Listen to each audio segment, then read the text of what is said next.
Вейтеров зеленый. Бело-зеленый.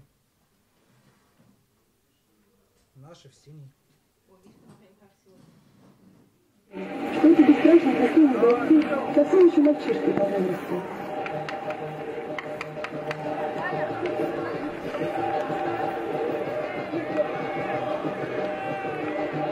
Эмоции.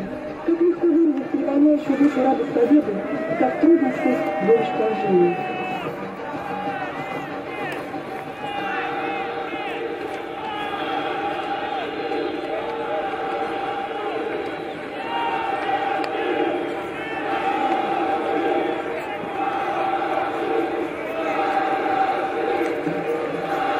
Праздник на другой улице.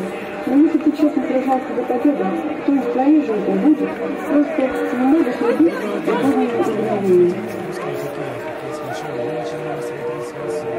Это, конечно, огромное счастье. Впервые в жизни получить игру президента международных Здесь стартует товарищеский матч между сыктывкарским строителем и финской командой Вейтеря.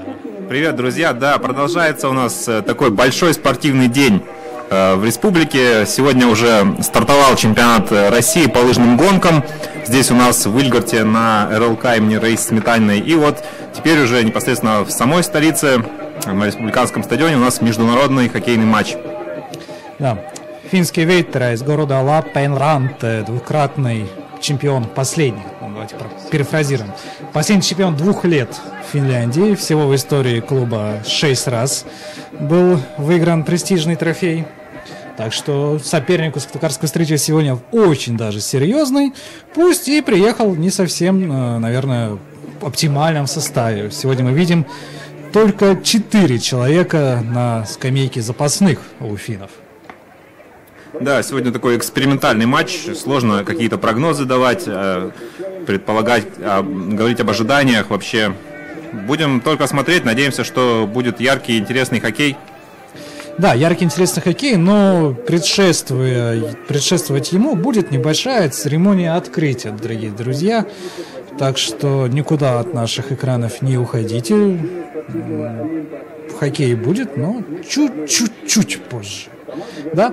Ну, я думаю, что в принципе, пока у нас будет пауза, связанная с официальным протоколом, мы, наверное, пройдемся по стартовым составам играющих команд. Да, давайте, Александр, да, давайте со строителя начнете? Начнем со строителя. Голкипер Максим Шакиров, полевые игроки Максим Немцев, Иван Кораблин, Роман Бояринцев, Владимир Власюк, Никита Свиридов, Сергей Шибонкин, Михаил Селедков, Максим Зубарев, Антон Аппенлендер и Сергей Елфимов. В запасе у сыктывкарцев Денис Гутаренко, голкипер, Никита Агафонов, Артем Лихачев, Ренат Зиганшин, Евгений Леухин и Сергей Филатов. Главный тренер команды Павел Франц. У меня вот еще Денис Садаков в запасе почему-то стоит. Протокол. Ну, видимо, немножко разные протоколы нам раздали. У вас просто на финском языке, у меня на русском. Вот оно что. Я готовился к игре. О, да, Денис Садаков еще сыктывкарского строителя в запасе.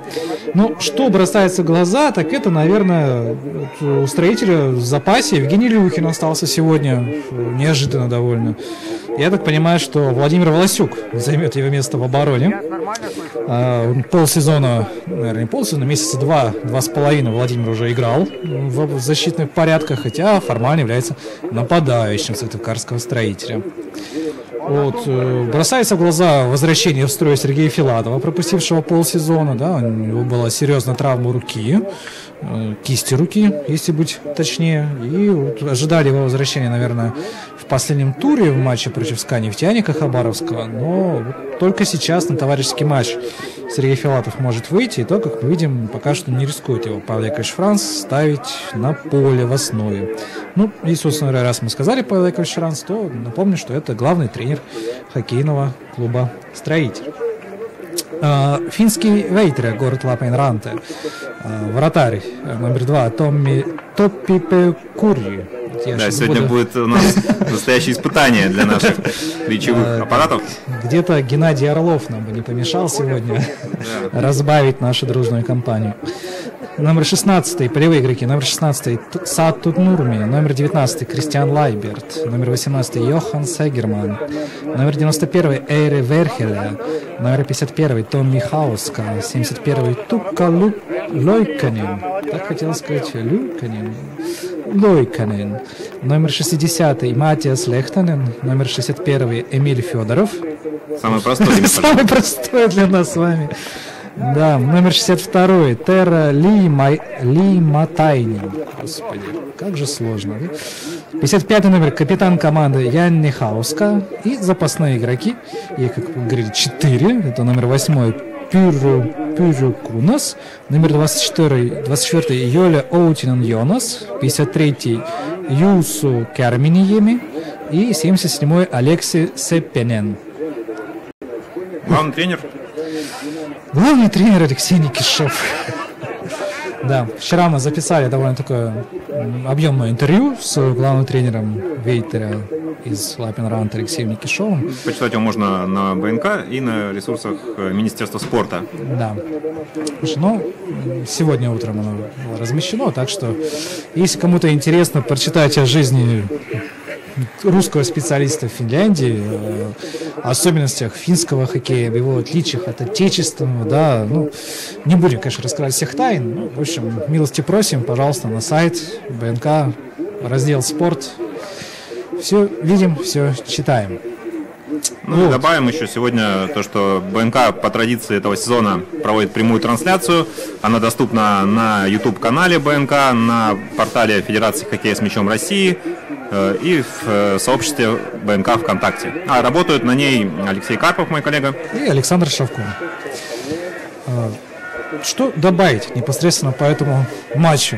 Ну, во-первых, свалился он, конечно, так неожиданно для нас, да? То есть, скажем так, сюрприз, но приятный. Но о нем Павел Яковлевич Франц говорил, ну, я так понимаю, на после матча конференции по СКА «Нефтяник», говорил о том, что в ближайшее время узнаете, да, будет ли где-то с кем-то играть строитель, пройдет ли какие-то товарищеские встречи, то есть понимание уже было тогда, в начале марта, и вот, не прошло и месяца, мы вот видим международную товарищескую встречу в Республике Коми. Сразу забегая вперед, я вот даже вижу вот сейчас на экранах, приехали болельщики даже из Кирова, Сыктывкар, любители хоккея с мячом. За это им, наверное, отдельный респект, отдельное уважение, да, не будем уж там говорить уважуха, совсем уж по жаргону, но вот действительно респект и уважение болельщики из Кирова заслужили. Вот так вот, если посмотреть по трибунам, собирается довольно неплохая аудитория. Я думаю, что на 1004, может, чуть больше-то и Сыктывкар и претендует. Да, очень много людей по меркам последних игр сезона. Я вот сейчас шел, и очень приятная картина на подходах к стадиону. Просто люди идут с семьями, с детьми, просто такими ровными рядами двигаются в направлении стадиона. Многие с шарфами строителя.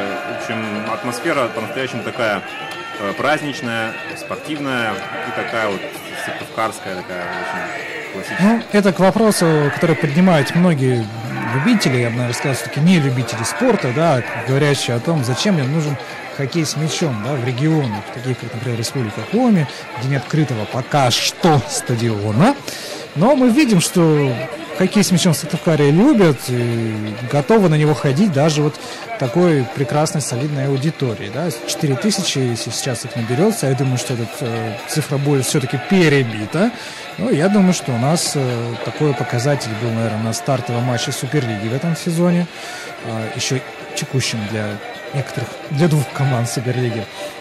Ну и, наверное, на молодежном первенстве мира все-таки матчи Россия-Швеция, что в групповом этапе, что в финале собрали даже аудиторию еще и побольше. Да, ну а для тех, кто не может посетить республиканский стадион тоже в других городах и районах Коми, вот наша трансляция. Оставайтесь с нами, предстоящие 2 часа. Постараемся, так сказать, заинтересовать вас и рассказать. Помимо непосредственно самого хоккея, у нас есть несколько интересных новостей, связанных со строителем, с Сыктывкаром, с нашими гостями из Финляндии, поэтому об этом мы тоже будем рассказывать. Наши гости из Финляндии вчера отменили культурную массовую программу свою. Действительно, перелет был, скажем, не из легких все-таки, но и многие в России никогда не были. Решили организовать себе финны вчера свободную программу, совмещенную с тренировками на сыктывкарском льду. Опять же, возвращаясь к интервью, все-таки признавался главный тренер, что давненько не занимались ледовой подготовкой хоккеисты. Чемпионат у них завершился 10 марта. Вейтеря выиграл чемпионский титул. Вейтеры установили в регулярном сезоне рекорд чемпионата Финляндии по забитым мячам. Там чуть ли не по 14 мячей забивали в матче. Не в каждом, конечно, но бывало и по 18. То есть мы можем представить себе, что это за такие счета. У нас, например, в этом сезоне рекорд Суперлиги, если не ошибаюсь, принадлежит Кировской Родине, да, которая уступила 0-15 Хабаровскому СКА. Вот, если мне память не изменяет. Если изменяет, значит Енисея. Ну, не должна изменить.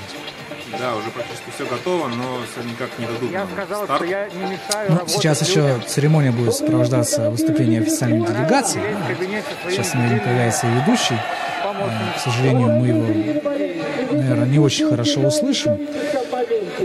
Ну, в принципе, я думаю, что для любителей хоккея с мячом из других регионов это не такая вот и большая потеря. Судейскую бригаду здесь время представить, Александр. Это главный судья Юрий Габов, помощники арбитра Сергей Хрящев, Михаил Цивулин и резервный судья Егор Плосков. Все судьи. Инспектор матча Евгений Петров, судья-секретарь Игорь Зибарев, судья-секретарь Дмитрий Еримов, судья-информатор тоже Игорь Зибарев. Логично предположить, что тоже бригада из Сыктывкара обслуживает этот матч. Финны вчера посетили вдобавок, руководство финской делегации посетило вчера церемонию открытия чемпионата России по лыжным гонкам. Лично присутствовал, смотрел. В принципе, финны остались довольны. Некоторые познакомились с Раисой Петровной Сметаниной, 4-кратной олимпийской чемпионкой. Остались прямо, сказал, не знаю, счастливы, да, на позитиве. Да. Да.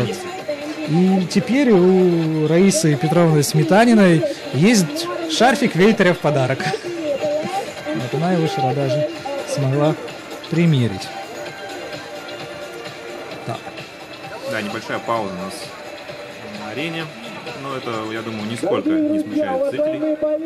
Не, 10 минут еще до игры. Даже, может, чуть больше по протоколу, который нам выдавали все-таки перед игрой.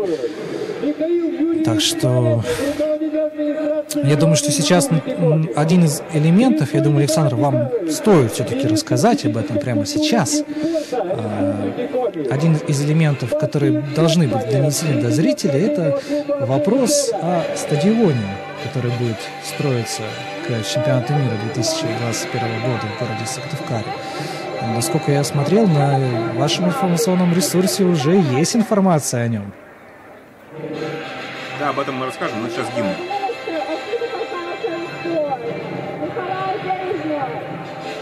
Нет, не гимны, еще так сказать, фанфары. Фанфары, да. Так вот. Что ж вы так оттягиваете? Оттягиваете интригу. Какая красивая картинка, ковровая дорожка у нас на льду.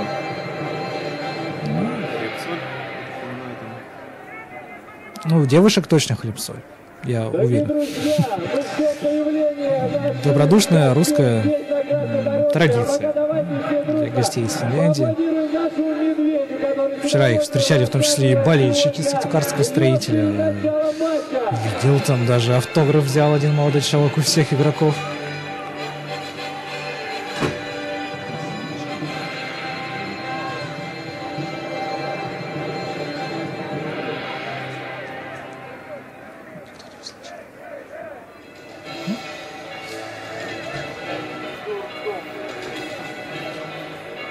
Продолжается у нас подготовка к игре.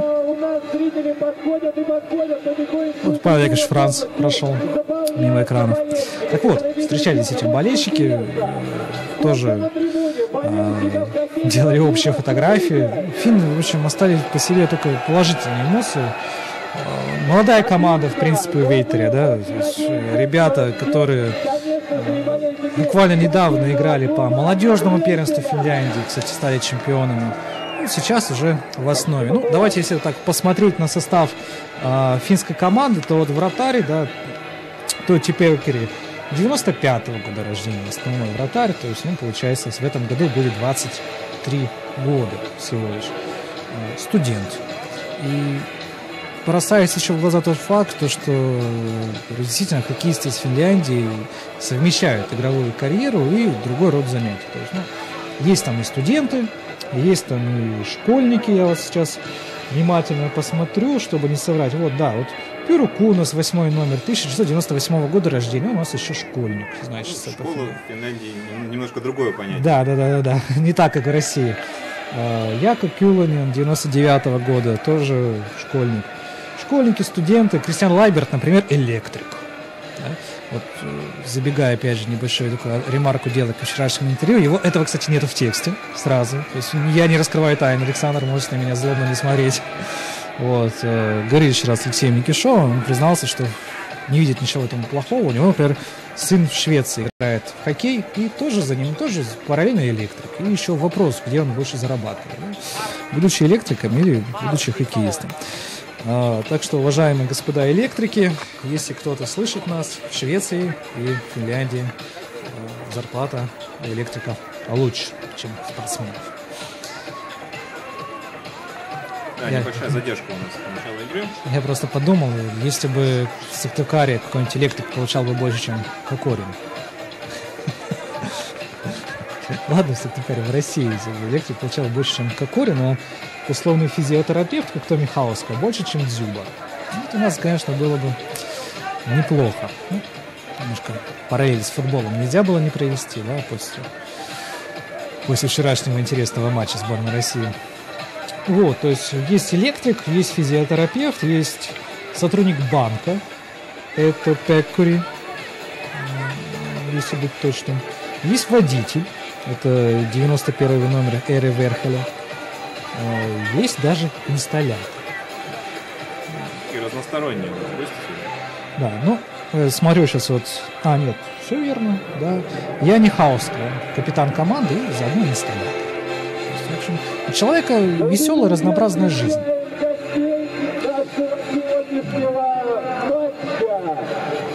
Сейчас вот наконец-то перешли к активной фазе чествования играющих команд. Я вот все-таки смотрю на эту картинку и действительно глаз радуется, да, столько людей собралось. Да, отличная погода. Были опасения, потому что на этой неделе в республику такие достаточно сильные морозы пришли, где-то на севере даже было до минус 40, в Сыктывкаре до минус 20 холодало, но сейчас погода просто идеально, чувствуется, что весна близко, солнечно, очень такое. Ну, мы видим, вот официальная делегация выходит на лед сыктывкарский, мы видим министра Республики Коми по физической культуре и спорту Николая Бережного. Уверен, что вот эта высокая фигура с кепочкой на голове, да, это Николай Валуев, приехавший к нам. Должен быть, участвовать должен, я так понимаю, и Борис Скрынник, президент Международной Федерации бенди и президент Федерации хоккея с мячом России. Да, желанный гость на Коми земле. Да, но вот, его. К сожалению, вот со спины, с которой мы сейчас видим, я вот подтвердить, да, что он там есть, сейчас не могу.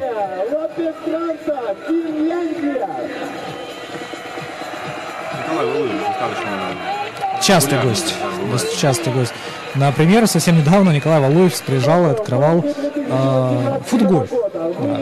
Провели в Сыктывкаре недавно первые соревнования зимние по футгольфу в Республике Коми и вторые в мире.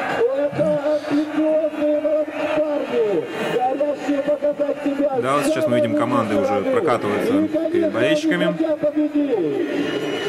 Причем так дети выводят хоккеистов Вейтера. Чувствуется атмосфера Лиги Чемпионов. Да, международный матч. Сыктывкар такого не видел больше года. С первенства мира среди юниоров. А вот до первенства мира мы его, наверное, видели уже лет 20. Да? В 80-х годах были международные матчи в Сыктывкаре до первенства мира. Да, вот это гости в бело-зеленых цветах. Такой, у кого-то, может быть, параллели с Селтиком. У Вейтера еще и прозвище такое «Зеленые молнии», насколько я помню. Так что посмотрим, что сегодня покажут «Зеленые молнии». Ну и обещали они атакующий, яркий, интересный хоккей. А вот строитель в традиционной синей форме. читал, кстати, про строителей, про Вейтера сегодня комментарий на сайте, между прочим, в том числе и БНК, о том, что под новостью про быстро атакующий хоккей, о том, что быстрым атакующим хоккеем мы сегодня противопоставим Сыктывкарское Катыначо, Сыктывкарский автобус. Но я думаю, что товарищеский матч это не тот, скажем, не та игра, на которой нужно запираться, играть от обороны и, в принципе, скажем, сохранять там результат ничейный, да, или минимальное преимущество. Товарищеские игры, прежде всего, для того, чтобы порадовать болельщиков, порадовать зрителей у экранов, компьютеров, телевизоров. Так что, я думаю, сегодня видим довольно хорошее количество голов и яркий, интересный хоккей. Да, сейчас министр физической культуры и спорта Коми Николай Бережной приветствует стадион. Я по секрету скажу, что на сайте Вейтера Николая Михайловича Бережного случайно назвали губернатором республики. Но финны, видимо, не совсем вникли в политические аспекты. Вот.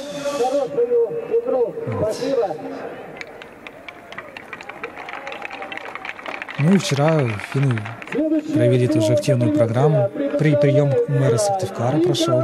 А сегодня, как вы знаете, было подписано соглашение о сотрудничестве между администрацией Лаперанта и города Сыктывкара, а также о сотрудничестве между клубами строителей и клубами Вейтера. А здесь мы слушаем сейчас Николая Валуева. А ну-ка покажите, как вы сегодня будете болеть. Растопите ли вы этот лед сегодня своими болением? Да, активно встречают болельщики. Слава, еще громче! Вот это я понимаю. Вы не забывайте, что горячие финские парни приехали сюда, чемпионы Финляндии. Очень серьезная команда, они тоже хотят победить. Но нам помогает дом, нам помогает родной лед. Я уверен, что сегодняшний матч всем вам понравится. И самое главное, порукой. Полная трибуна, вы сегодня пришли сюда поболеть, вы любите. Русский хоккей — это самое главное. Хоккей с мячом победит. Я уверен, что на этом месте будет новый стадион. И 1000, точнее 2000 уже, в 2001 году. Вместе с вами на этом стадионе мы будем встречать чемпионат мира по хоккею с мячом. Да, я думаю, мы так довольно трудно было расслышать, но мы, как мы поняли, он говорил о чемпионате мира по хоккею с мячом 2021 года, Для приветствия приглашает который пройдет в президент Сыктывкаре. хоккейного клуба Вейтера Марти Депаня. Сейчас представитель финской делегации, да, должен, я так понимаю, сказать пару приятных слов.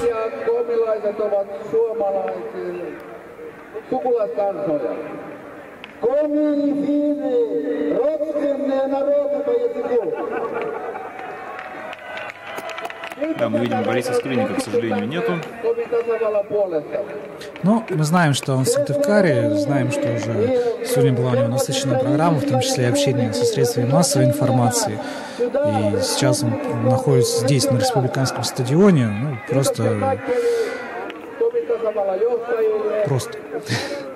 просто не участвует в церемонии открытия. Но есть Николай Валуев, которого мы видели, очень так приятно встретили сыктывкарские трибуны. И, конечно же, строители. Здесь видим переводчик, да, для делегации из Финляндии.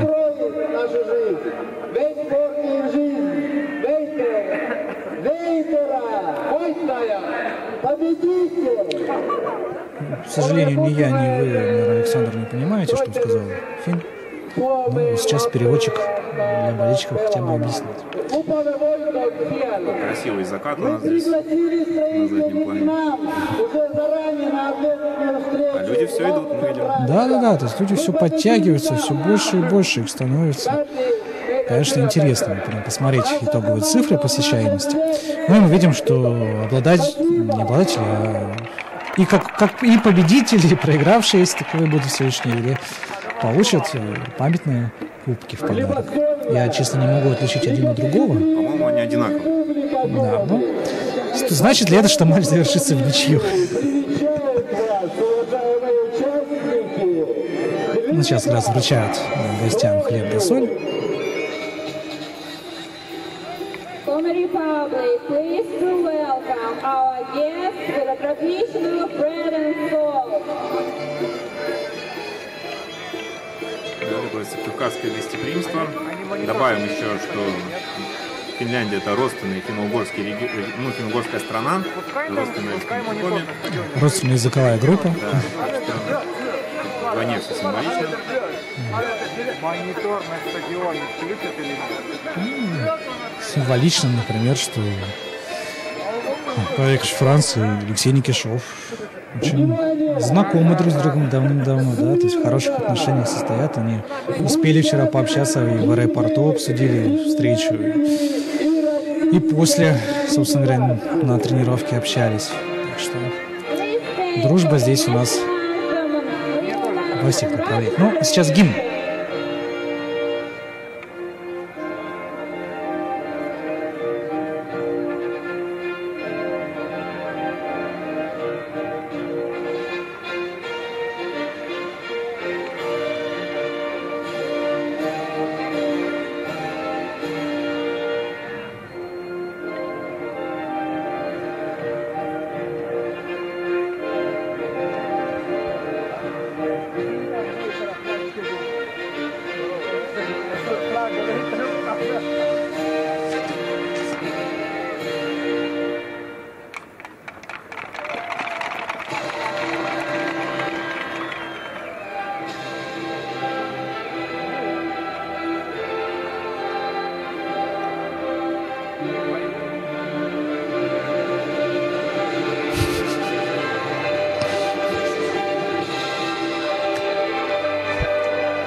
Отгремели у нас гимны Финляндии и Российской Федерации.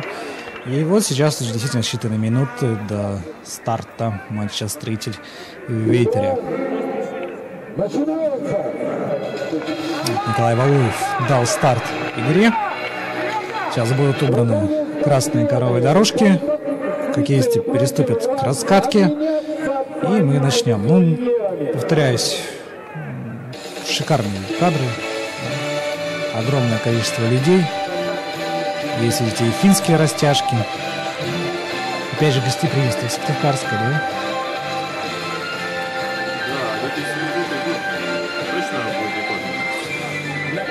Ну, довольно хорошая рекламная кампания получилась. Матч «Строителя Вейтера» не знал, наверное, только человек, который в Сыктывкаре не интересуется ничем. Да, напомню, что выдавались пригласительные билеты на избирательных участках 18 марта. Да. Ну и хорошая партия билетов была выдана клубу болельщиков. Да? То есть те, кто по каким-то причинам не смог получить билеты 18 марта, они получили его совершенно так же безвозмездно на Центральном республиканском стадионе. Ну, сейчас символическое фото на память у участников церемонии открытия. Вот еще одно фото на память. Меня, конечно, удивляет, что фотографируются люди на планшет. Но, в общем-то, 155 фотографов вокруг, и мы на планшет фотографируемся. Ну, это нормально.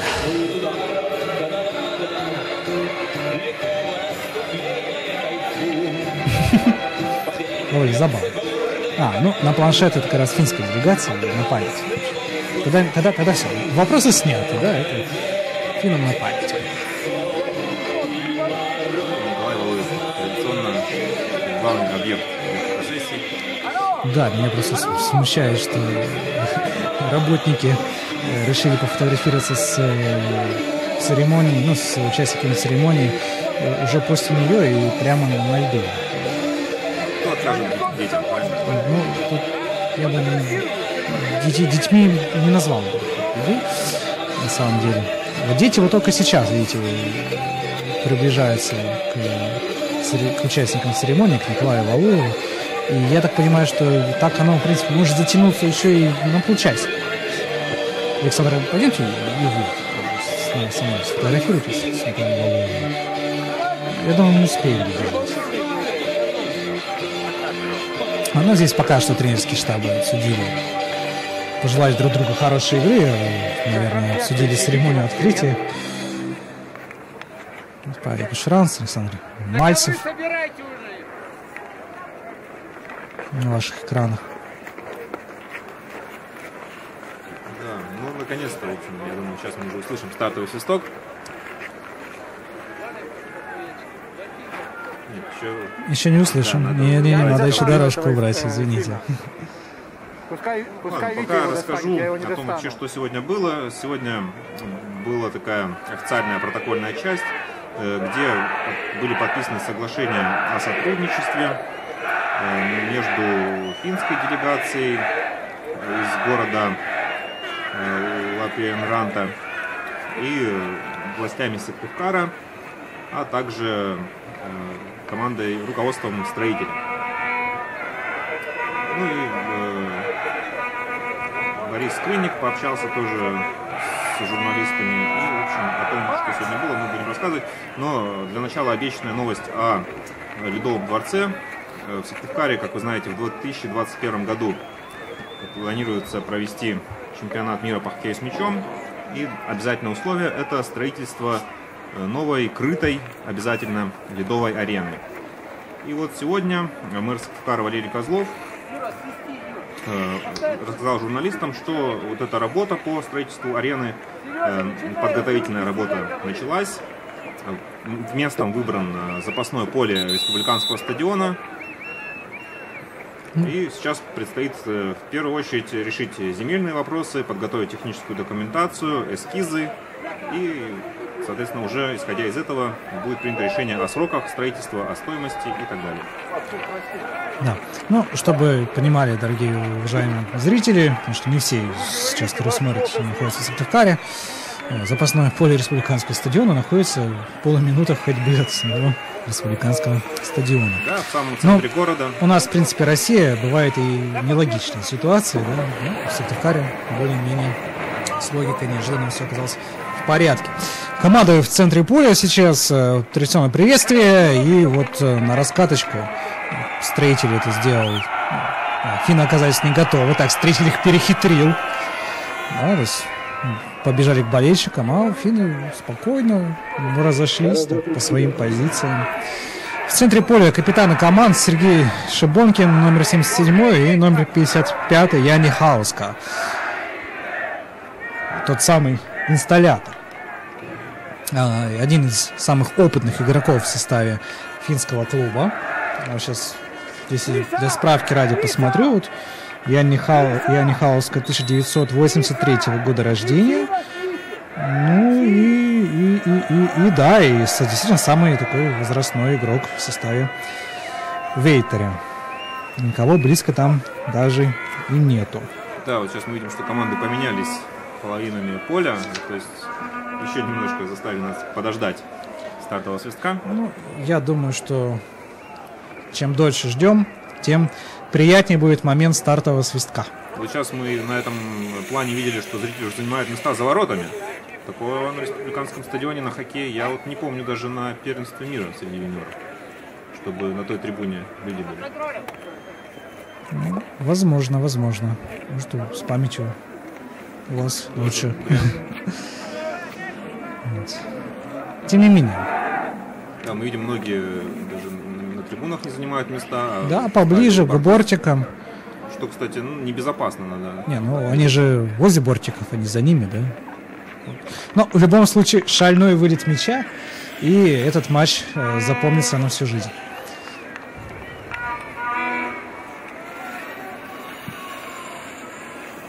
все уже в центре поля мяч.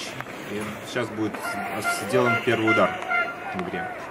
Кстати, вот не видел на предыдущих играх, чтобы вот пунктирная линия еще вот такое было прочерчено пространство в центре круга, в центре поля. Да, интересно, что это означает. Рискну предположить, я, кстати, вот сейчас озвучил эту мысль, а потом вспомнил, здесь же недавно проходили соревнования по детской хоккейной лиге, были расчерчены наполовину поля. Наверное, вот разметка именно с детских соревнований, и, наверное, она еще просто сохранилась. Ну, это так, в порядке предположения, я думаю, что оно более чем верное, но могу оказаться и неправ. Ждем. Вот сейчас у нас судьи считают количество участников, количество хоккеистов на поле. В боевом раскрасе голкипер Вейтеря Топпи Пекури. Заранее просим прощения, если мы какие-то фамилии финнов не совсем правильно выговорим. Все-таки впервые сталкиваемся с такой работой. Ну и стартовал долгожданный матч. Пару слов, наверное, о Вейтере нужно рассказать, чтобы было представление о клубе. Клуб появился в 1950 году, 4 декабря. И, между прочим, уже на первый же сезон своего существования в 1951 году оформил первое же чемпионство в своей истории. Образовался клуб не просто на пустом месте, играл в Лапинранте, был до этого клуб Лун или Лапранте Спортстрайп. Собранием этого клуба в 1950 году было принято решение оставлять коллектив дальше в хоккее с мячом. Была еще возможность в футбол перейти, да, то есть, может быть, сейчас бы мы играли больше не с Вейтеря, а условно каким-нибудь Акилис. Вот.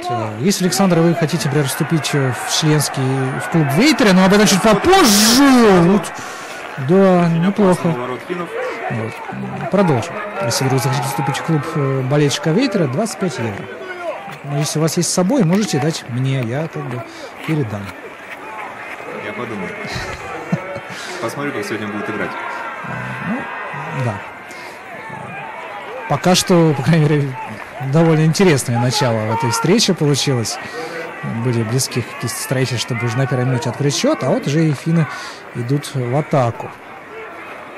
Ну, Вейтера считается, скажем так, не скандинавской командой, хоть и играет, конечно, в чемпионате Финляндии, выигрывает чемпионаты, мы все понимаем, но именно вот по стилю игры Вейтеря принято считать более русской командой, нежели скандинавской, потому что все-таки агрессивный, яркий, скоростной хоккей, который проповедует финны, точнее, даже главный тренер команды, это все-таки более к Суперлиге относится. Ну и для многих финских игроков это матч, наверное, возможность показать себя. Кто знает, может быть, в следующем сезоне мы увидим кого-то из игроков Вейтера и в Суперлиге России, а кто знает, может быть, и в Строителе. И вот сейчас такой шанс для хоккеистов Финляндии удается, предоставляется, они головой будут подавать. Первый стандарт в этом матче.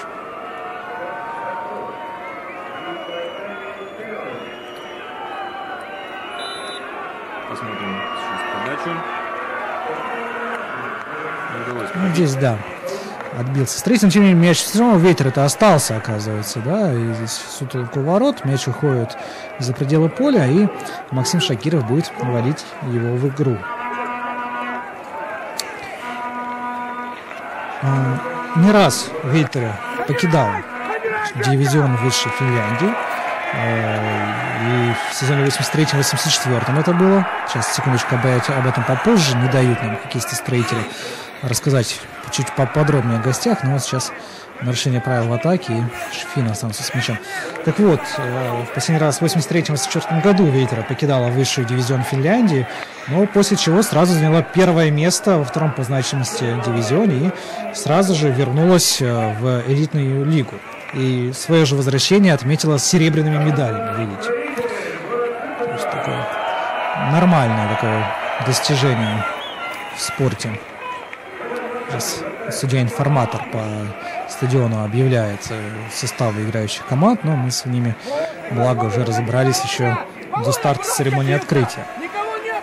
Ну, игра, в общем, уже за первые 4 минуты порадовала, как по мне, да. Моменты есть яркие, интересные. Финны один угловой уже успели подать. Ну и довольно так мы видим, не грубо идет игра, дают проход пройти. Вот сейчас был проход, который, я думаю, что в Суперлиге бы увенчался бы нарушением правил, а вот сейчас вместо этого только угловую назначают арбитра. Ну, финны в силу своей молодости играют достаточно смело, так я даже сказал, нагло. Сейчас вот этот проход выглядел со стороны гостей. Ну, в составе Вейтера 4 человека являются кандидатами в молодежную сборную Финляндии. И 1 человек кандидат в взрослую сборную Финляндии. Еще один угловой. И здесь уже Максима Шакирова заставили прыгнуть за мячом, хоть и прошел он мимо ворот. Опять же, Алексей Никишов вчера в разговоре подчеркнул, что если продлится контракт, ну сейчас, подождите секундочку, еще раз посмотрим повтор этого момента, и не совсем опасно. Что даже вообще не опасно. Да.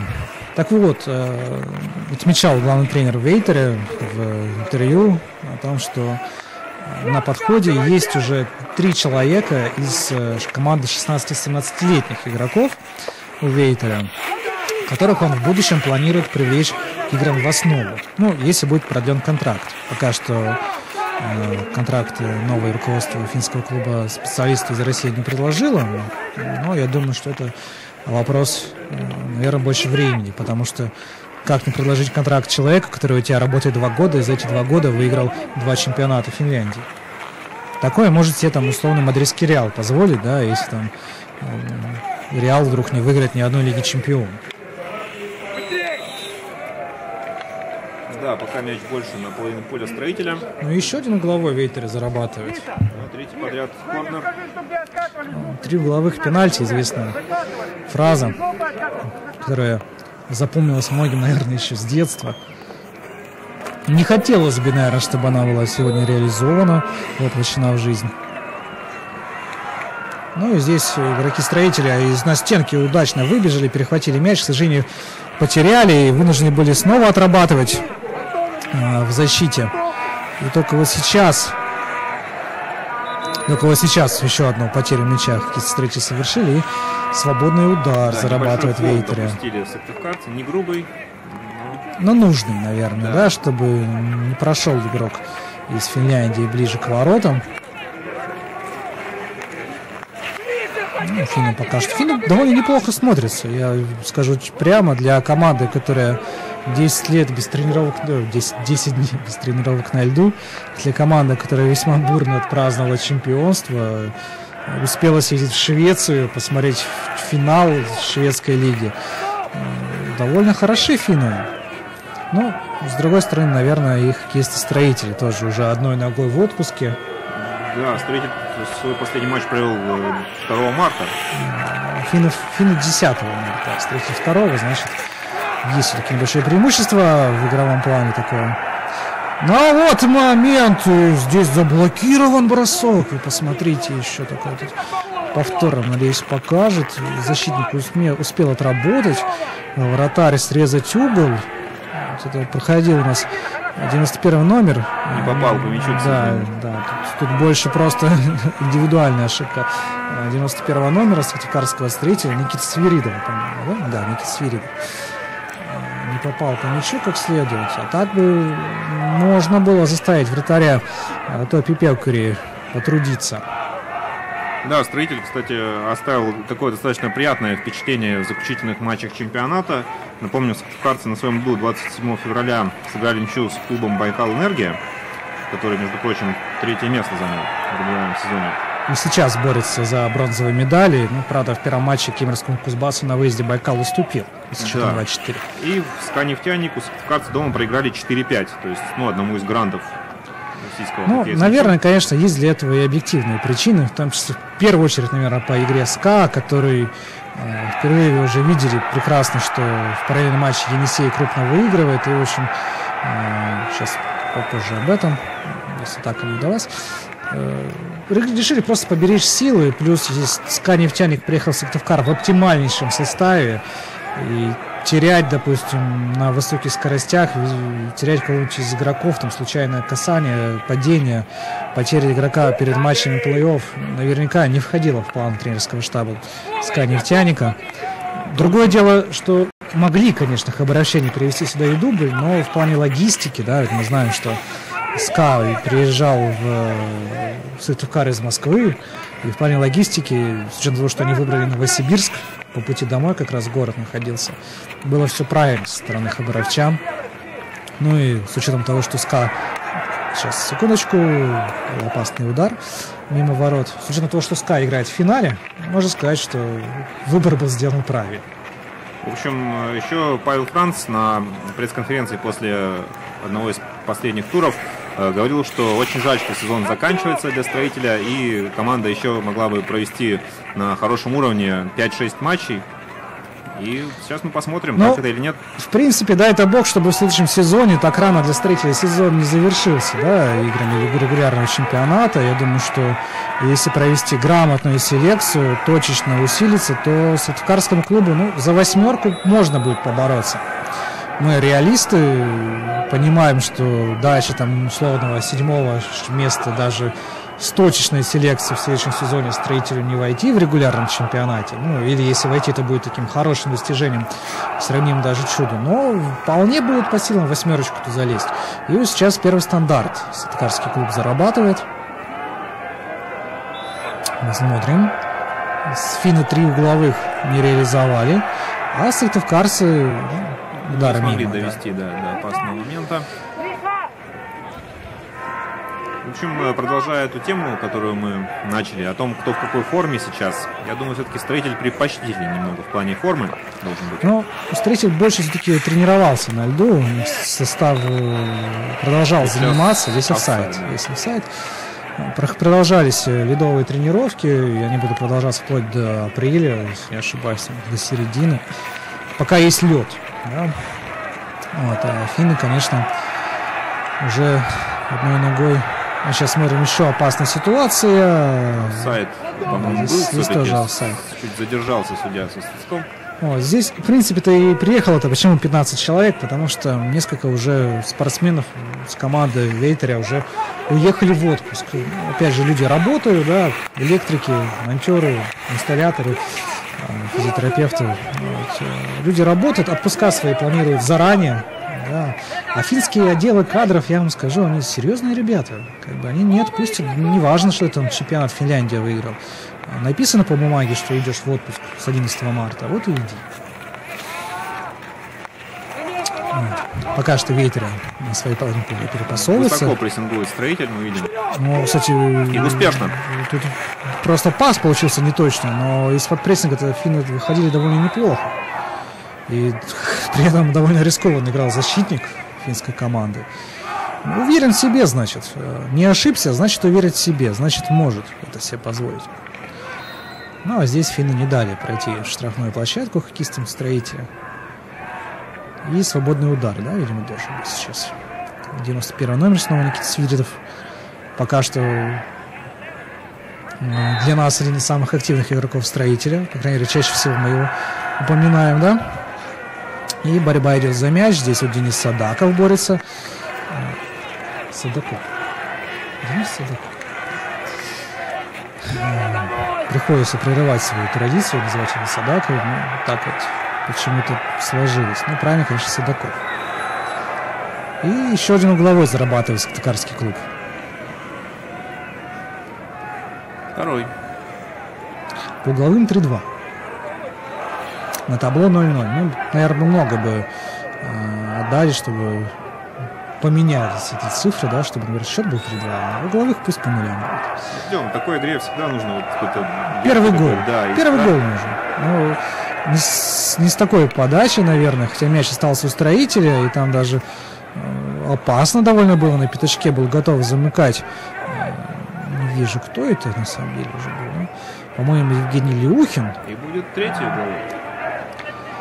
Да, Евгений Леухин, кстати, там был, мог замкнуть, но финские защитники оказались расторопнее. Вот, да, третий угловой, подача.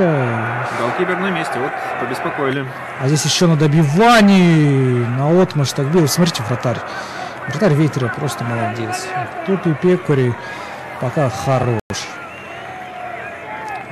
Если бы у Строителя была бы вратарская проблема, я бы советовал уже присмотреться к этому пареньку из Финляндии. Он сейчас довольно неплохо проявил себя в этом эпизоде. Но, с другой стороны, а почему бы и не попробовали? Почему бы половину Вейтера не привезли в сертификат? Да, потеряли мяч хозяева на своей половине, но финны отыгрывают. И в свою очередь тоже теряют мяч. Да, это 71-й номер. Антон Пенлендер прорывается. Пас идет в центральную линию. Центральный участок. Штрафной. И остается Сыктывкарский клуб с мячом. Аут только. У нас такая церемония открытия была, что я вот сейчас уже думаю, что уже по времени где-то матч, первый тайм должен заканчиваться, а на табло на самом деле всего лишь 15-я минута. И моментов-то есть достаточно как бы для хороших ударов, для спасения вратарей. Игра смотрится неплохо, в общем. Борется сейчас за мяч, вот тут же Денис Садаков. Но нарушили правила Сыктывкарского клуба. И у Вейтера он оказывается.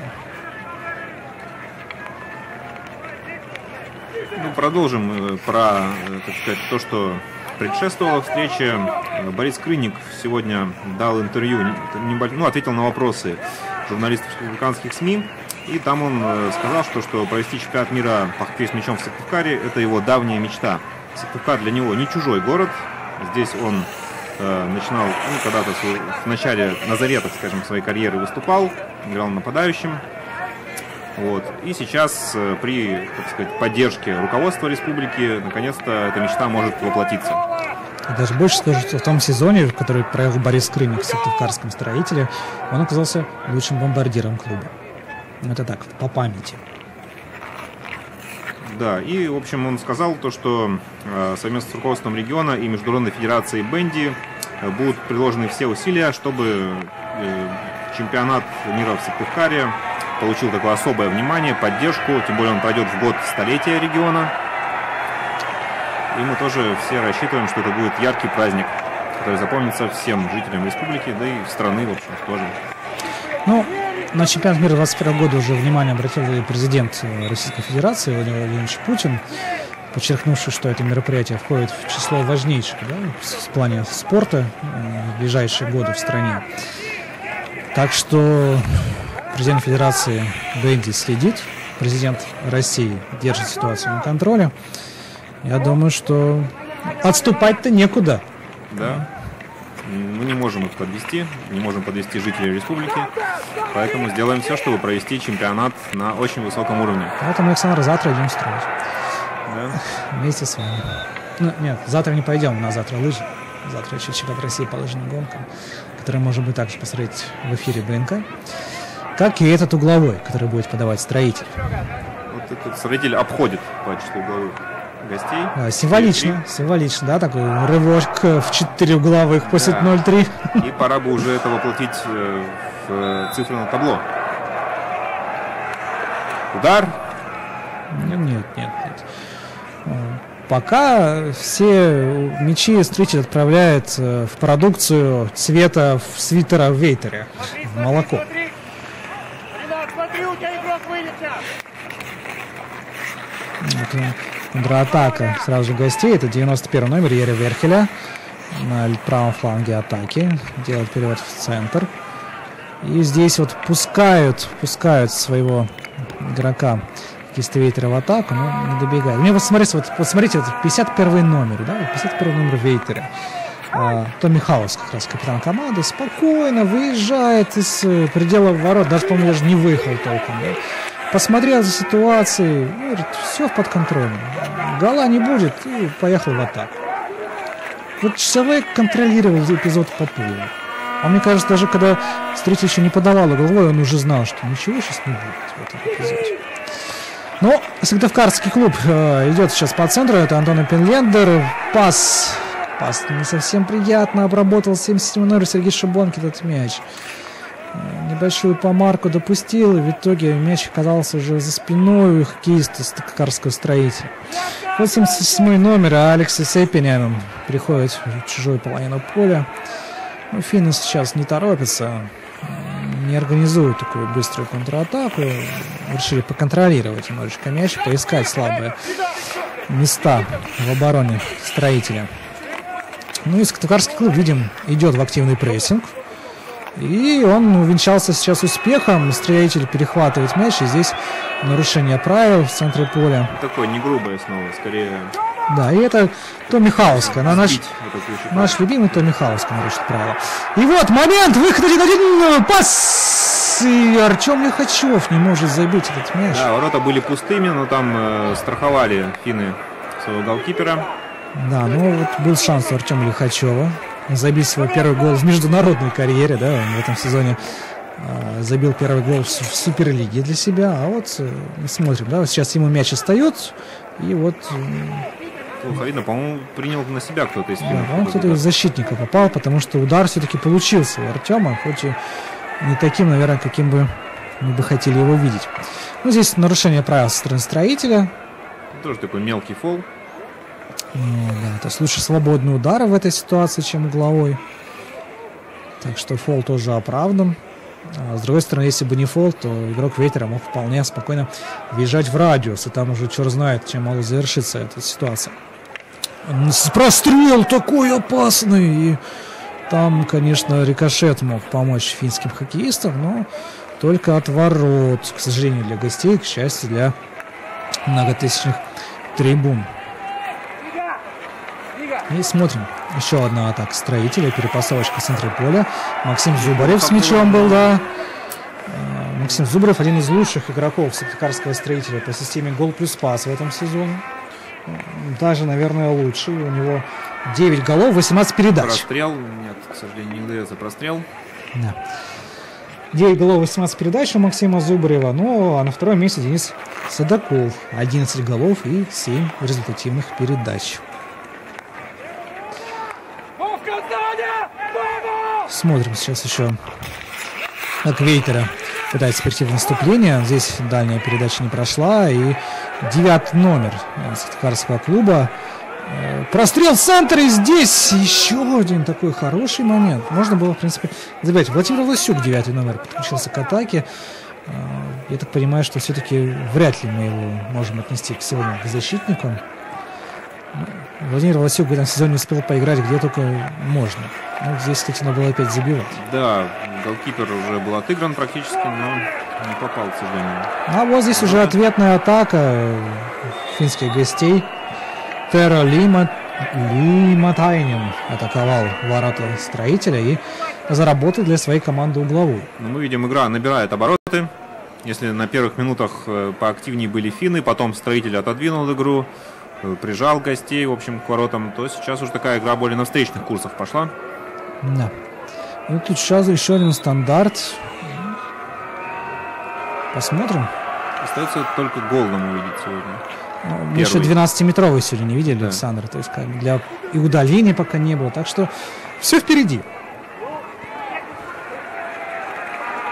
Все впереди. Игра еще покажет себе. А вот здесь, да кто первый будет мяча, наверное, вратарь все-таки финской команды. И финны через быстрый пас перешли на наступление. Здесь борьба за мяч. Снова он остается у Вейтеря. Такой с острого угла щелчок. И мимо ворот Вейтеря. Максим Шакира вводит мяч в игру. Наверное, можно сказать, что все-таки по сезону Максим смотрелся чуть-чуть предпочтительнее, чем его коллега по команде Денис Бутаренко. И, наверное, поэтому, в принципе, Максим и занимает место в воротах с самого начала встречи. Ну, не исключено. Не удивлюсь, да, то есть Денис выйдет на второй тайм. То есть матч не имеет никакого турнирного значения там в плане каких-то фолов, по возможности поберечь игроков. Я думаю, сегодня все получат игровое время, хоккеисты. Ходили разговоры о том, что может там привлечь игроков Строителя 2, молодежной команды, но вот все-таки решили остановиться на оптимальном сочетании, да, без разбавления молодыми. Хотя, конечно, для них это тоже был бы хороший опыт, но все-таки матч важный в плане именно вот таком стратегическом. Да, то есть финны приехали действительно в оптимальном составе, за исключением тех, кто в отпуске. Вот, если бы финны приехали бы с игроками дубля, их бы никто не понял. Да. Так что это, наверное, то, что молодежь Строителя сегодня не в заявке на матч, это, наверное, больше не тренерское решение, а скорее дань уважения к гостям. И к многочисленным болельщикам. Да, да. Хотя, например, вот мы видели уже в последней игре защитника Андрея Куликова, да, выходил на поле, провел все-таки дебютный матч против СКА Нефтяника, в принципе, смотрелся довольно неплохо. Ну, я думаю, это уже разговоры для бедных и для следующего сезона. Ну, может быть, в следующем сезоне уже есть смысл и подтягивать будет с самого начала в команде молодых ребят на сборы тренировочные. Я так понимаю, сейчас, секундочку. Не догонит. Нет, Михаил Сердюков не укротил этот мяч. Я так понимаю, в новом сезоне встречи снова будет планировать сборы в Швеции. Там, в принципе, в Юздале. Тем более есть соглашение о сотрудничестве с Юздалем. Вот. Ну, а ветераны Строителя Александр. Сейчас, секундочку, подождите еще раз эту атаку. Вот снова Михаил Селедков. И заливает. 1-0. Михаил Селедков. 1-0. 1-0 на табло. 1-0 на свитере Михаила Селедкова. Ну, в общем, сейчас посмотрю. 11-го номера у финнов нету. Да, сделал Михаил Селедков то, что нужно, то, что мы ждали. В общем, от сыктывкарцев 25 минут. Реализовал он голевой момент. Так достаточно технично переиграл голкипера. Я сразу скажу, у финнов есть 51 номер наш любимый Томми Хауска. Я не против. Пусть и 5-1 будет на табло в честь его свитера. Ну, а мы сейчас увидели радующихся болельщиков Строителя и видим уже, что игра продолжается. Повтор, я думаю, мы обязательно тоже увидим. Повторы, конечно, мы еще увидим. Вот, ну, переиграл вратаря в ближнем бою Михаил Селедков. Ну, в общем-то, открыл счет в поединке. Вот сейчас повтор. Бегает и точнёхонько над вратарем посылает мяч. Не помешал Михаилу Сату Нурми, защитник Вейтера. Наверное, было, если бы только грудью ложиться, перекрывать этот бросок. Но здесь офсайд. Здесь офсайд, оказывается, хоккеист Вейтера в положении вне игры. Так что все хорошо. Сейчас пока складывается для Строителя. Еще одна атака Сыктывкарского клуба. Да. В смысле, чуть не сбился. Так вот, сегодня у нас, как вы говорили уже, Александр, подписали соглашение с Вейтера, руководство хоккейного клуба «Строитель». И одно из пунктов, я так понимаю, не из условий, а из пунктов, это то, что команда ветеранов Сыктывкарского клуба приедет в Лапинранте на турнир по хоккею с мячом. Среди ветеранов, конечно, да. Ну, когда я готовился к этой игре, смотрел, там действительно в Финляндии, в Лапинранте проводятся ежегодные соревнования среди ветеранов, участвуют регулярно и финские, и шведские клубы, иногда приезжают и российские. Так что я думаю, что Строитель будет не чужим на этом празднике жизни. Да, кроме того, обсуждается возможное сотрудничество между сыктывкарцами и финнами в области детско-юношеского хоккея. И в том числе участие в международных турнирах. Да. Ну и завершаясь разговор о ветеранах, то напоминаю, что у нас ветераны Строителя в свое время, буквально несколько лет назад, стали чемпионами России по мини-хоккею с мячом. Так что это наши ветераны, в общем-то, боевые. Еще те ветераны. Наши ветераны, в принципе, даже сейчас, наверное, на льду по погоде мы не испортили. Вот, а еще атака финской команды. 50. Приятно. Да, Яни Хауска, брат Томми Хауска, который, ну только не Томми, а Яни, мог замкнуть прострел на дальнюю штангу, но чуть-чуть не хватило. И здесь, если бы, конечно, был бы он чуть-чуть порасторопнее, то... Не почувствовал. Здесь, конечно, форвард должен был на чутье идти на пятачок. Ну, мог, с другой стороны, в офсайде оказаться.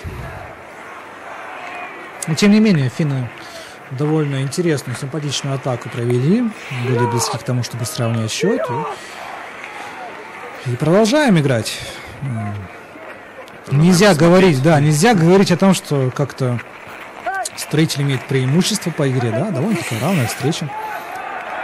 Чуть ярче его сейчас смотрится хоккеистах Сыктывкарского клуба, но до этого, например, инициативой владела Ветер.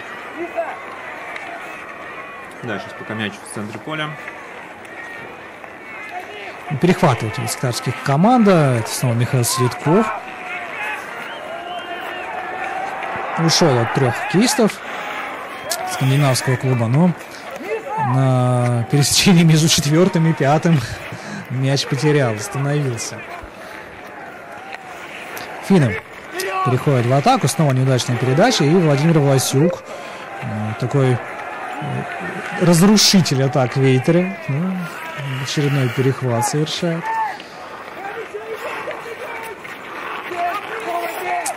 Этого сейчас не хватает Власюка вот в этой атаке, в которой Вейтера разгоняет, снова пас на фланг, и будет сейчас момент. Отрабатывает это Максим Немцев в защите, отработал, не позволил сразу сходу бросить, но вот сейчас только удар по воротам Максима Шакирова, и мимо отправляется мяч. Надежно защита сыктывкарцев пока. Ну, не дала выйти на оперативный простор хоккеисту Вейтера, и бросали уже гостю с неудобной позиции. Вот не то, что сейчас. Вот сейчас надо было забивать. Но, к сожалению, для хозяев надо и 2-0 это разные понятия. Хорошая контратака была.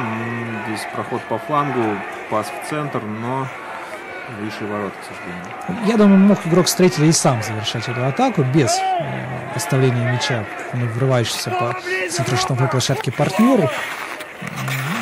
Решил оставить. Забил бы тот, был бы прав. Что называется, доверного разыграть, но не удалось. Да. 83-го номера Сергея Филатова задавили. Я уже так давно не видел Сергея Филатова на льду, что, видя 83-й номер, задумался, а кто это? Ну, вот, благо есть рядом протокол встречи, и там четко черным по белому указано, что встреча Сергей Филатов. Много надежд возлагали на него, строился он приобретался как один из ведущих защитников, но вот, к сожалению, перед Новым годом получил серьезную травму руки. И, наверное, во многом поэтому линия обороны Строителя стала, ну так сказать, получила побольше пробоин, чем могла бы получить. Да? То, что она стала второй из конца по пропускаемости, да? По надежности. Второй из конца по надежности. Хуже только кировчане. Вот это, наверное, заслуга больше травм. И здесь еще один момент. Я так понимаю, Никита Агафонов, 7-й номер, выбегал на оперативный простор. И здесь уже пас до партнера не дошел. Да, активен правый фланг Строителя сейчас. Ну и у Вейтера, вы заметите, Вейтер тоже старается больше именно правым флангом атаковать. При этом единственный мяч Строитель забил слева. Вот если финны попробуют тоже на левый перейти, может, что и получится. Но здесь защитник отработал скандинавов и, в общем-то, все грамотно сделал. 77-й номер финнов проходил по флангу. Это все тот же Алексей Сепинин. Ну, там в центре дежурили игроки Строителя. Помешали. Вот. Ну, к слову, сейчас подождите момент еще один. Видите, что защита с Вейтера вернулась, и здесь это работает. Здесь, конечно, 12-метровый никто не даст. К слову, о финском хоккее хотелось еще пару моментов сказать. Например, мы же не можем забыть, что Денис Садаков, например, в прошлый сезон провел в финском Аккилесе. Да? А брат Павла Яковлевича Франца, тоже Франц, тоже выступал несколько лет за Аккилес. И, между прочим, я вот могу сейчас ошибаться, наверное, могу ошибаться, но играл, сейчас секунду, и 2-0, 2-0. Да, уверенно. Поздравляет Максима Зубарева. Да, Максим Зубарев по центру прошел, уверенно пробил. Ну, 2-0, в принципе, красиво. Сейчас мы видим, наверное, болельщиков, радующихся взятию ворот. Ну, можно сказать, спокойная такая была атака Сыктывкарского клуба. Кировчане вот еще раз показывают нам гостей наших из Вятки, приехавших посмотреть красивый международный товарищеский матч. В общем, 2-0, все замечательно для встречи складывается. Вы сейчас смотрите повтор. Проехал, бросил, гол. Ну и вратарь красивый, конечно. Да, немножко картинно выглядел. Вот. И завершу свою мысль. Павел Франц, непосредственно младший, тоже играл за Акилис несколько лет назад. И даже играл вместе с одним из хоккеистов Вейтера. Если я не ошибаюсь, то речь идет об Эмиле Сегермане. Эмиль Сегерман, ну вот его сегодня на поле нет.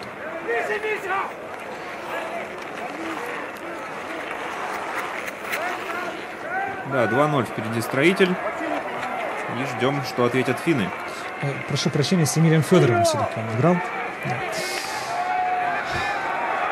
Вот, Строитель сейчас очередную контратаку сейчас проводит. Опасный снова момент. Здесь вратарь на месте. Здесь Тони Пелкури пока что претендует на звание лучшего игрока матча, по крайней мере, со стороны гостей. Да, и вполне заслуженно. В очередной раз выручает он свою команду. В финском чемпионате, наверное, у него поменьше было работы, да, чем сегодня в матче со Строителем. Но и опять же, финский чемпионат более дисциплинированный, более такой шаблонный, методичный. Сейчас, да, здесь прямо вратаря мяч прилетает. Вот. Так что в финском чемпионате немножко другие скорости и атак поменьше. Да, но и в Еврокубках команды не выступают, как я понимаю. Нет, в Кубке мира Вейтера сейчас участвовал последний. Сейчас опасная атака. Но не смогли. Но вот здесь арбитры дадут угловой, я так понимаю.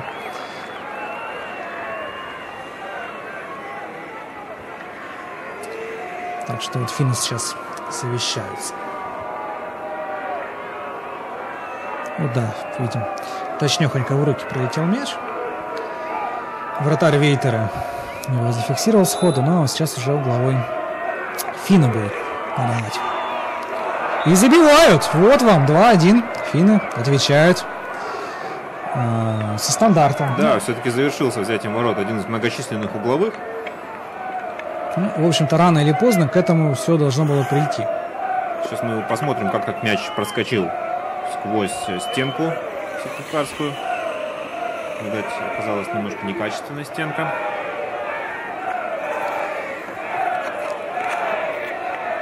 Давайте смотрим повтор. Ну, здесь даже не сквозь стенку. Да.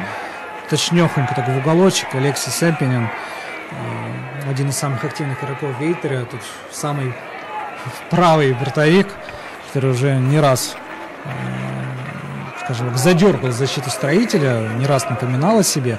Вот именно он отличился в составе Вейтера и сократил отставание своей команды до одного мяча. Там, где один мяч, там можно уже и сравнять счет, правильно? Но не в этом моменте. В этом моменте финны сами выпускают мяч за лицевую сторону. И Строитель теряет его. И здесь небольшое нарушение правил. Мяч остается у Вейтера. Борьба идет за снаряд. Сыктывкарский клуб обороняется. В атаке финны. Офсайд. Здесь, да, офсайд.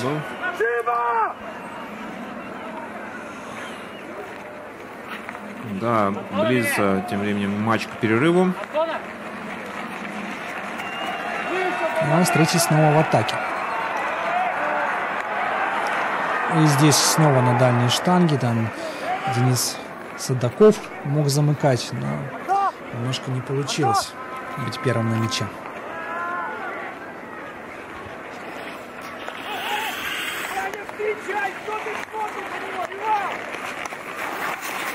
Это повтор момента, который только что был. 39-я минута началась.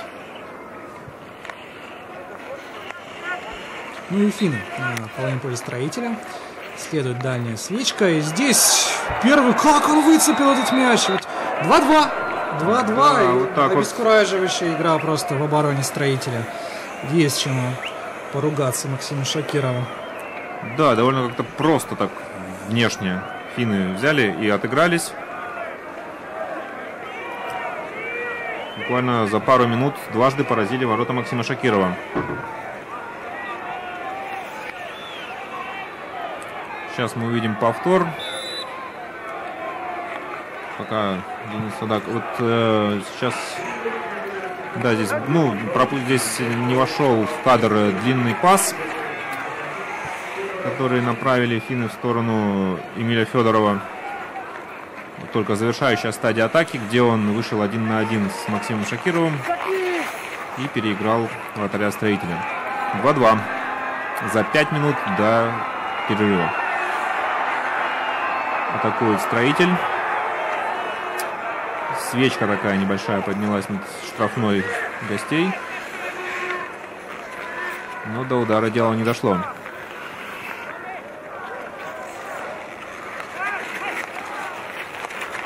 Да, Эмиль Федоров отличился в составе Вейтеря. Сейчас выход 1 на 1. Момент и гол. Уже 3-2 впереди гости. Вот так вот неожиданно, даже 5 минут, по-моему, не прошло, как коллектив Вейтера из проигрывающего выходит в лидеры. Да, чистый выход 1 на 1. Это 55-й номер Янни Хауска. Вводит Вейтеря вперед. Неожиданно, в общем. Посмотрим, что предпримет Строитель. Но, конечно, вот эта пятиминутка просто обескураживающей вышла.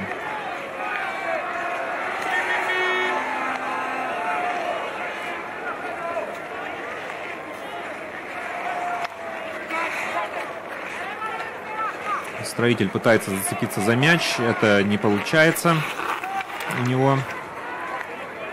Только вот в центре поля.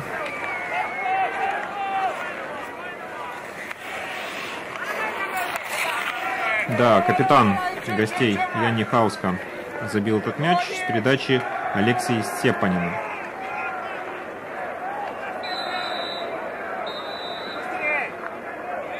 Два-три. Неожиданно, прямо скажем.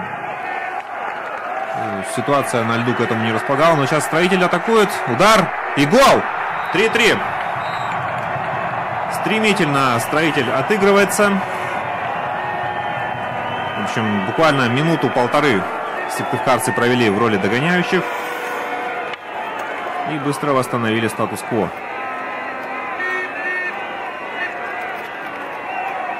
Сейчас мы увидим повтор.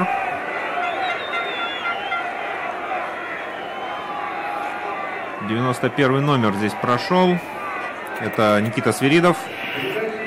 Чем-то гол напоминает предыдущий мяч, который забил в составе Строителя Максим Зубарев.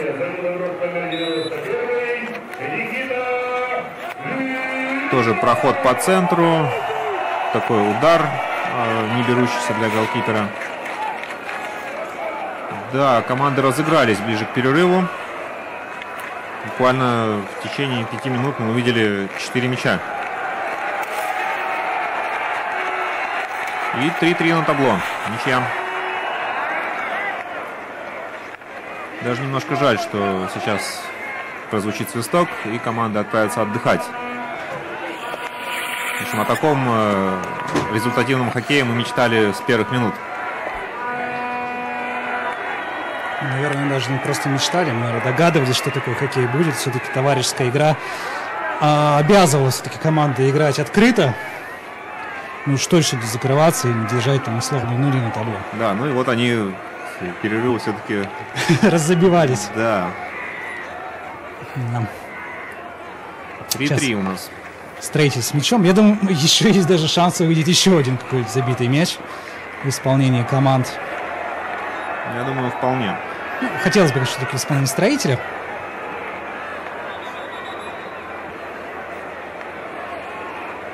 Еще есть 2 минуты почти что.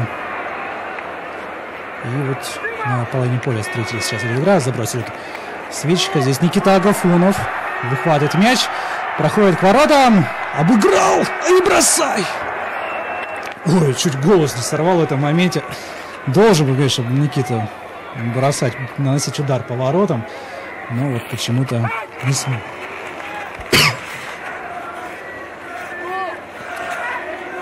Здесь очередная борьба за мяч. Мы видим, потихонечку темнеет в Сыктывкаре, да? Вечереет. Да, значит, должны в перерыве свет, видимо, добавить все-таки.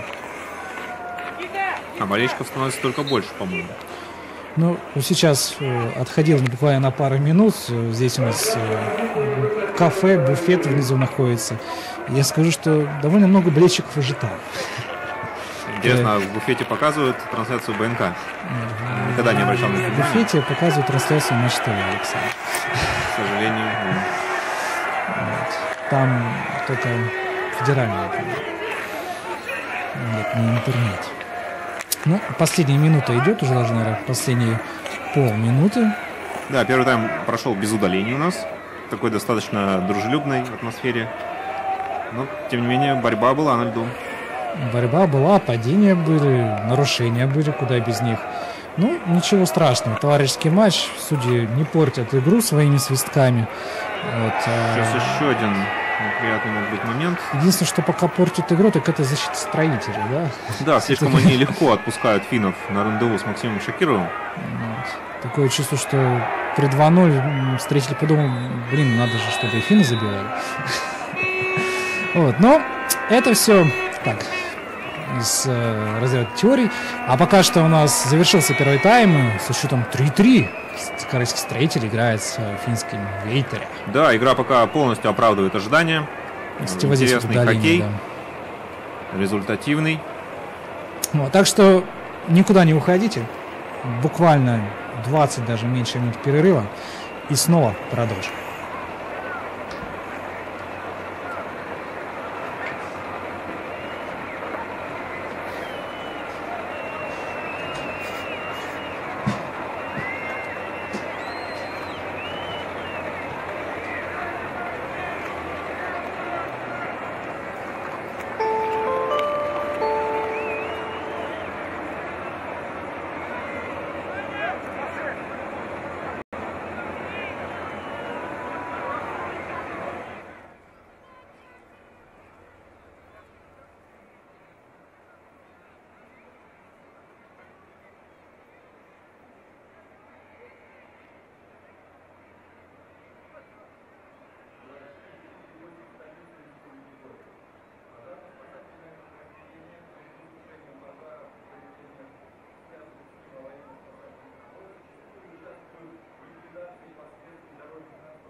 окончанию работ аварийно-спасательные инструменты оборудования сворачиваются и укладываются в аварийно-спасательный автомобиль, на котором пожарные спасатели возвращаются в подразделение.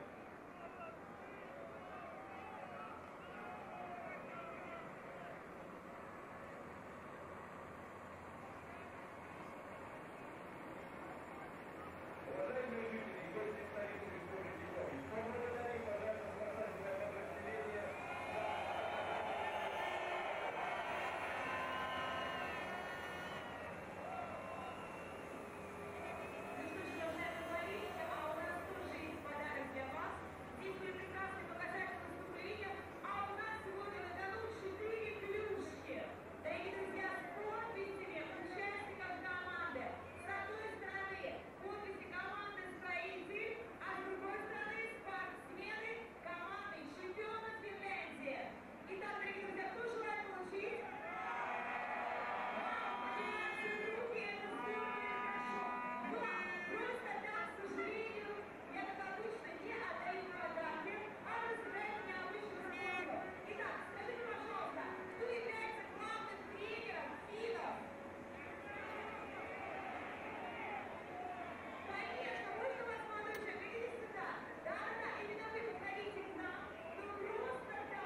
Саратовский, да.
Встречаемся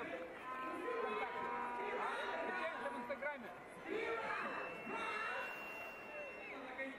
Защита на какие? Подбородок есть? Есть. Стрела. Раз. Стрела. Нет. Стрела. Два. Маска есть. Маска не была. Чемпионы. Раз. Чемпионы. Два. Чемпион. Почитайте вы. Чемпионы. Три.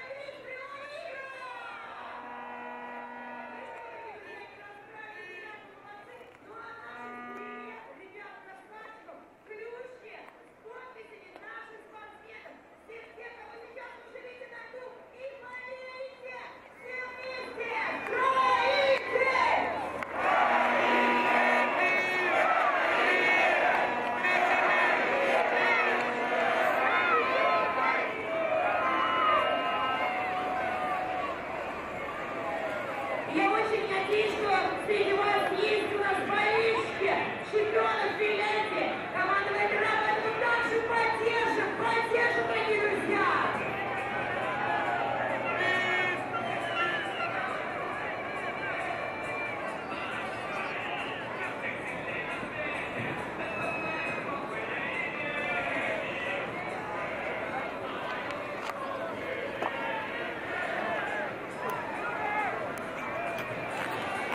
Возвращаемся на республиканский стадион, где сейчас вот-вот завершится перерыв в матче «Строитель» в Вейтере. После первого тайма у нас ничья 3-3, и мы ждем не менее увлекательного второго тайма. Да, ну, зато первый тайм действительно порадовал интригой, порадовал яркими голами, порадовал многочисленная аудитория, Александр, да? Мы посмотрели технический онлайн. Технический онлайн нам говорит, что на матче присутствуют 9600 зрителей. Еще раз повторю, 9000. И 600. Да. Вообще сложно пока что оценить аудиторию. Действительно, зрителей очень много. Раньше, вот где-то, может быть, пару лет назад я слышал от кого-то из представителей стадиона, что вот эта вот центральная трибуна, которую мы сейчас видим, вмещает 10 тысяч зрителей. И она практически заполнена. Возможно, где-то по краям только есть некоторые небольшие участки, где пустые скамеечки. Также зрители сидят справа, за правыми воротами. Там их поменьше, но там они тоже есть. Так что где-то, возможно, около 9 тысяч. Эта цифра вот близка к тому, сколько людей действительно сейчас на стадионе. Да. Ну, что добавить еще, Александр? Вы просто все рассказали.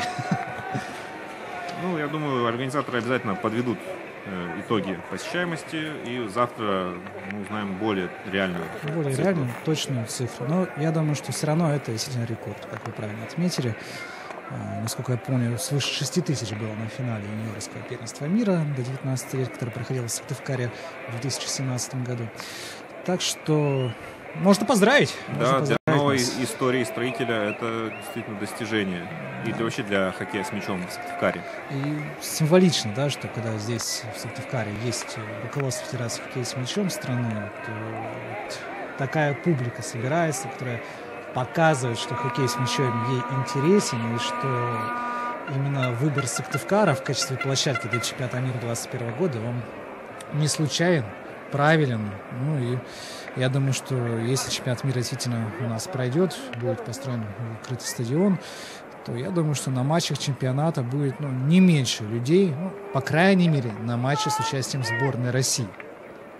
Да, сыктыварская публика не избалована крупными спортивными мероприятиями, но в последние годы их проходит у нас все больше, и сыктывкарцы, в общем, так сказать, ногами, можно так сказать, обозначают свое отношение к ним. Да. Финны наконец-то появляются на льду, немножко они подзадержались из раздевалки. Ну, это же финны. Да. Немножко о статистике еще. Как мы знаем, счет 3-3. А если говорить о других цифровых показателях, угловые 5-3. Здесь сыктывкарцы подали больше угловых, свободные удары 0-0, 12-метровые 0-0. Но это не совсем так. На самом деле, наверное, свободный удар имеется в виду все-таки опасные, да, штрафные, которые рядом с воротами. Ну и вне игры тоже были положения, но онлайн их не зафиксировал. Ну, я думаю, не страшно. Переживем с вами, Александр, этот момент. А вот переживут ли хоккеисты-строители атаки Вейтеря во втором тайме?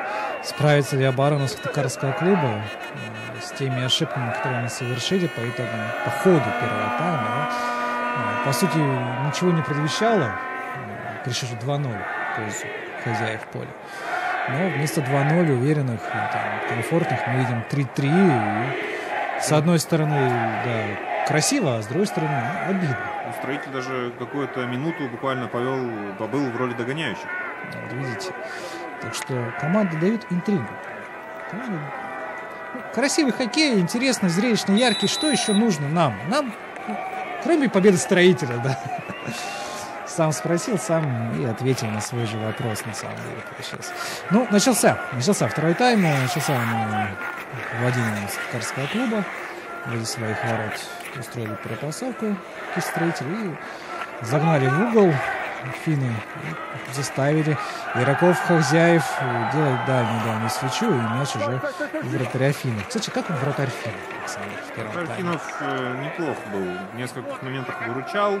В тех ситуациях, когда мяч в его ворота попадал, не сказать, что он как-то ошибался, просто сыктывкарцы хорошо били. Поэтому пока что больше положительных все-таки впечатлений. Соглашусь, наверное, да, с вами. Ну, а пока Вейтеры зарабатывают первый стандарт во втором тайме. Чем-то так схоже на начало второго тайма с первым.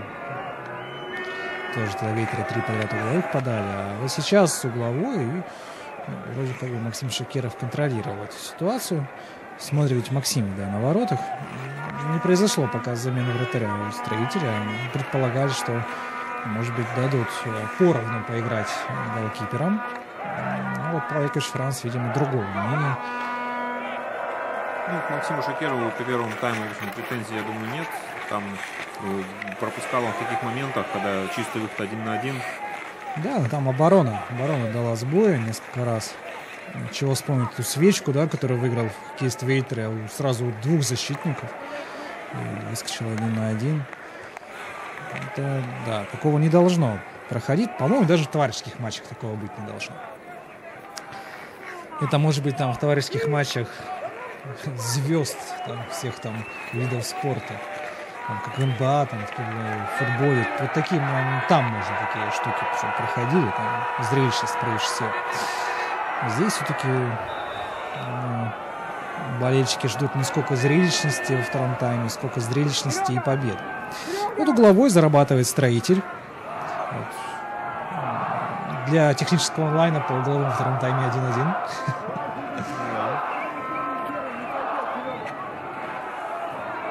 Сейчас мы слушаем, как болельщики просят гол. Требует, я бы сказал. Требует. И вратарь здесь на месте.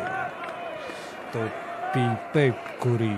Да, удар прямо в него здесь пришелся. Смотрю, в первом тайме тоже была пара таких моментов, особенно после розыгрыша угловых, когда мяч прилетал точнёхонько в руки вратарю. Здесь, правда, непонятно, зачем он так падал. Красиво. Да. Он так сыграл. На публику. Да. Удар не выглядел настолько опасным. И как будто с таких усилий потребовало от него. Не знаю, может быть, он подумал, что он дома оставил утюг, что он упал от горя. Строитель в атаке. Проход по центру. И должен забивать. Гол. 4-3. 4-3 забивает Сыктывкарский Строитель. 4-3 дебют второго тайма за командой Павла Франции. Уверенно разыграли сыктывкарцы, вывели на ударную позицию. Сейчас мы увидим это. Вот рядом был Денис Садаков, именно его считаю результативная передача, а это Никита Филатов, по-моему. Нет, это Антон Пенлендер забивает, это 71-й номер. Да. Антон Пенлендер отличился. Примечательно, что сегодня пока никто не оформил дубль, каждый игрок забил только по одному разу. То есть 7 хоккеистов у нас отличились. Скоро-то полевые игроки закончатся, не забивающие. По такой результативной игре, я думаю, мы еще мяча и 3-4-то увидим с вами, Александр. Хотелось бы даже побольше. Вы на тотал поставили? Строитель на чужой половине был. С мячом уже возвращается на свою половину хоккеист Сыктывкарского клуба. Но если уж так судить, то, наверное, на тотал здесь можно было ставить больше. Больше 6,5 это точно. Это мне уже зашло. Я думаю, даже больше 8,5. Так, смотрим. Еще играть и играть. Мяч в руках Максима Шакирова был. Сейчас Сергей Шибонкин с мячом. Проходит по центру поля. Встречает его хоккеисты Виктора. Шибонкин убегает. Это всех обижал. Его здесь чуть-чуть не хватило. Гол! 5-3. Красивая такая атака. Здесь, наверное, надо поблагодарить Сергея Шибонкина, который протащил мяч от своих ворот до чужой штрафной, выдал точный пас на партнера, сейчас мы посмотрим, Михаила Середкова. Вы хотели дубль, их есть у меня, сказал Михаил Середков. Технично так разобрался с голкипером. Казалось поначалу, что не совсем удобно, мяч на клюшку лег. Смог нападающий сориентироваться в ситуации и переиграл в ближнем бою вратаря Вейтеря. А вот сейчас еще одна ошибка в исполнении гостей, и Сыктывкарский клуб перехватывает мяч. Есть предположение, что у финнов чуть еще момент, но здесь вратарь, здесь Пекури на выходе. Владимир Власюк рвался. Есть предположение, наверное, что во втором тайме у финнов все-таки сил будет меньше, чем у Строителя. И это связано действительно с тем, что меньше тренировались, меньше готовились. Скамейка короче. И перелет, скамейка короче. Очень много факторов, да, которые говорят нам за то, что во втором тайме Строитель должен переиграть Вейтеря. В принципе, он должен был в первом переиграть, конечно. 5 минут второго тайма уже показывают настрой сыктывкарцев. Еще один проход, я думаю, надо забивать. И здесь 6-3 Никита Свиридов. Здесь в одиночку фактически сотворил этот гол. Была бы это официальная игра, я бы сказал тренеру Вейтеря Алексею Никишову, что нужно брать тайм-аут. В принципе, его нужно было брать, наверное, после 5-3 в официальной игре. И при 6-3 тоже смотрится. И снова не смогли помешать Сыктывкара гости. И молодцы, скандируют трибуны. Добавить, в общем, нечего, только присоединиться, кстати. Да, тотал 8,5 бы уже пробивался. Любители ставок, да?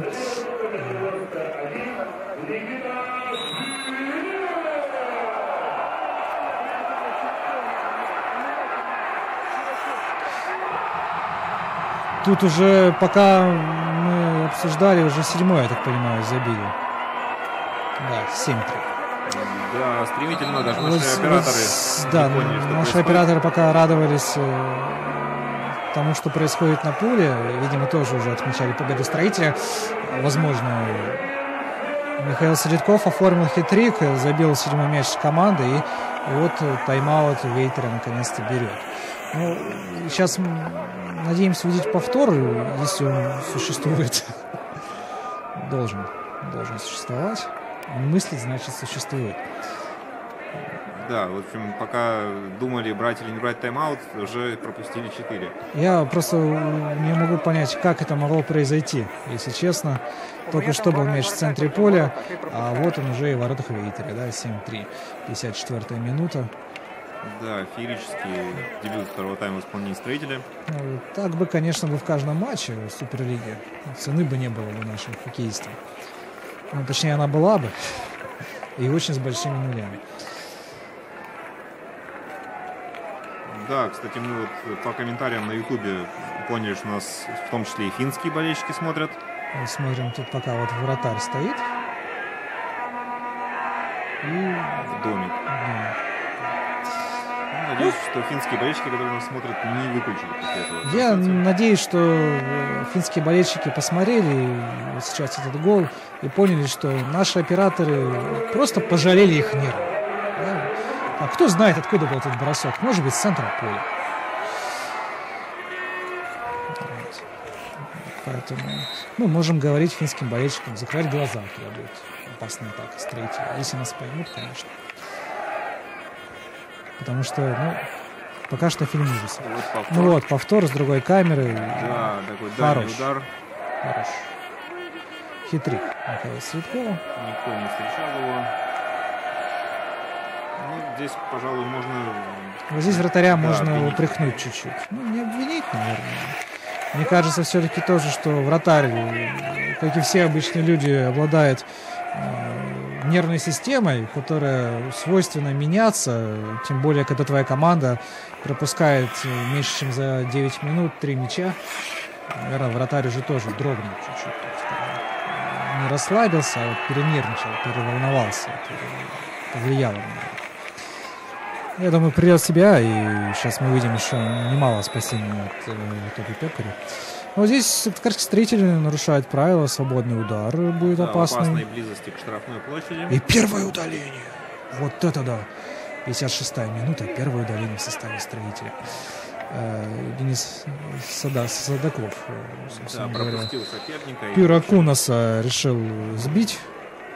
А вот финны... Не, ну, во-первых, смотрите, во-первых, красиво. Ну, то есть, как бы, в одиночестве оставили игрока финнов.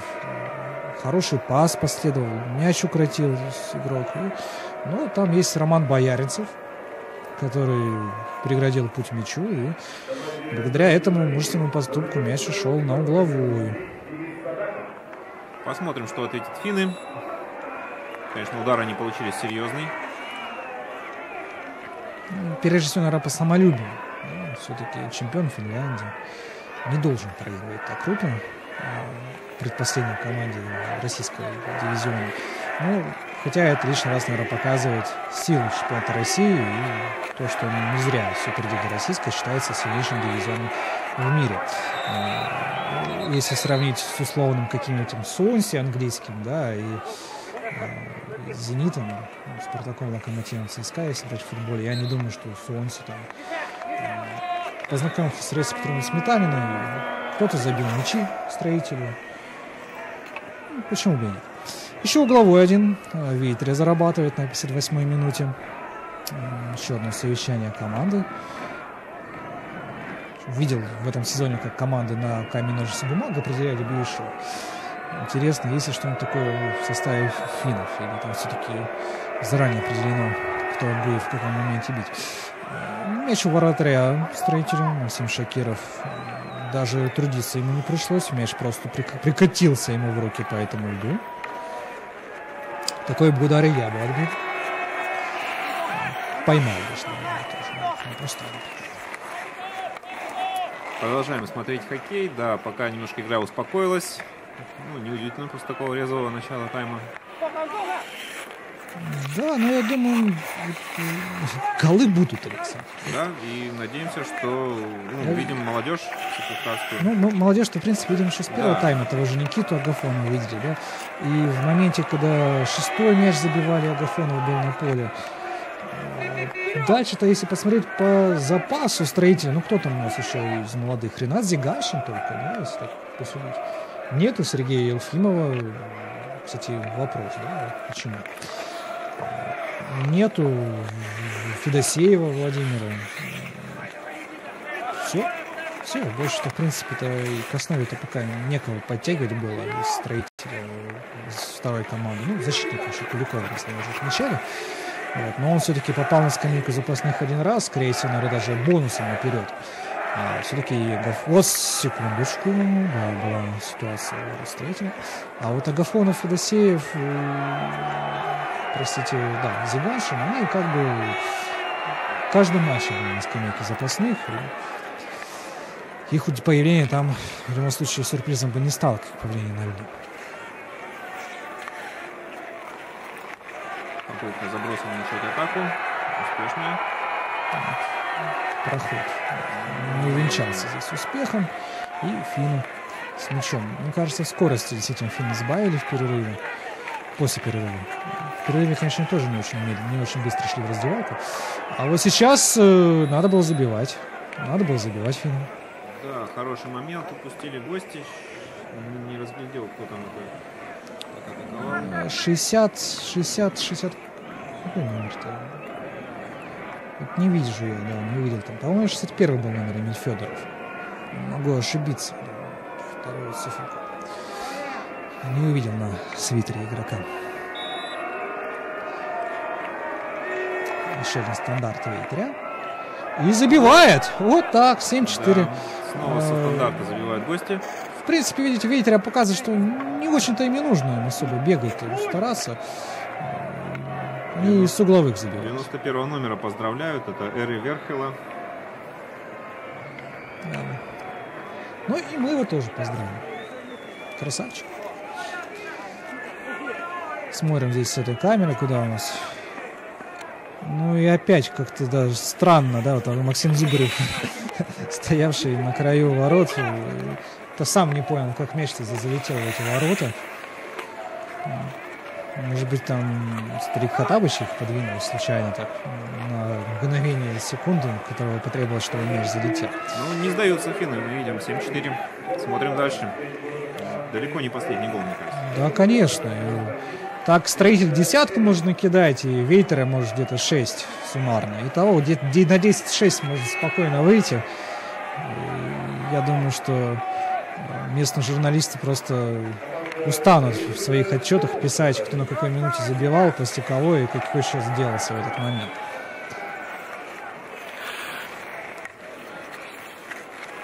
Да, у нас 62-я минута.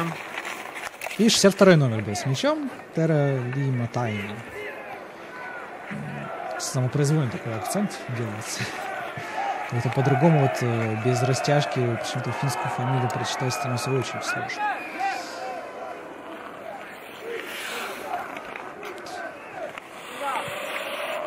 Финны от своих ворот. Да, кстати, Денис Садаков вернулся на лед. Не должен был? Он был удален. А, вы про это? Да, было удаление. Единственное в матче. После пропущенного мяча Денис вернулся на поле. Мы просим Дениса больше не удаляться. Денис, без тебя финны забивают. У Дениса, кстати, совсем недавно родилась дочка. Мы поздравляли его в социальных сетях. Дочка у него в Финляндии, естественно, с женой. Я думаю, что Денис уже ждет, не дождется встречи с родными. И сейчас, как только клуб уйдет в отпуск, я думаю, встреча-то состоится. Ну, а пока 7-5. 7-5. Неплохо. Неплохо. 61 номер как раз. Это Эмиль Федоров. Больше всех радовался. Может быть, забил, конечно, не он, но радовался больше всех именно Эмиль. Да, здесь казалось, что финны в меньшинстве во владениях строителя, но как-то так они достаточно легко разобрались.